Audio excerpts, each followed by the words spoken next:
Smart cameras versus the invasion of privacy. There's a new bill in Israel that wants to regulate the installation of facial recognition cameras in public places.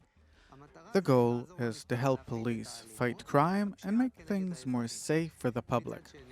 Now, human rights organizations are very much against this. They say that it invades your own privacy. You'll be filmed wherever you are. It's like being in a big prison where you're monitored and watched all the time. So what? It doesn't pressure you? Not at all. Look, there are things that you don't really want to talk about. People do different things. They don't want to. That what? That he'll take a leak next to some bench. For example, yeah, that some man will look at some woman. What is it that a person can do that is not natural for man? Maybe it is natural, but it's frightening. It is not frightening.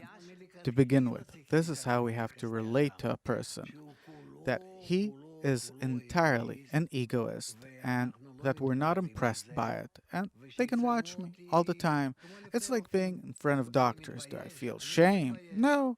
If you're sure that the country is always in your favor, you can be calm, but many times we saw throughout history that the regime isn't always in favor of its citizens, and when they use that information against you, they make you miserable. So there has to be some kind of limit. I don't want to hide myself, but I simply don't want to be filmed all the time. You have to correct the government. What do you mean? But after you correct the government, you need no limitations. What's the correction?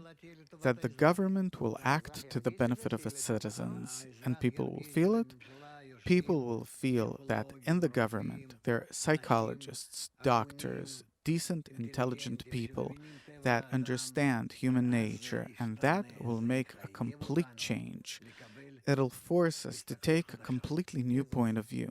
What point of view? That what a person does, he does it out of his own nature, and man's inclination is evil from the start.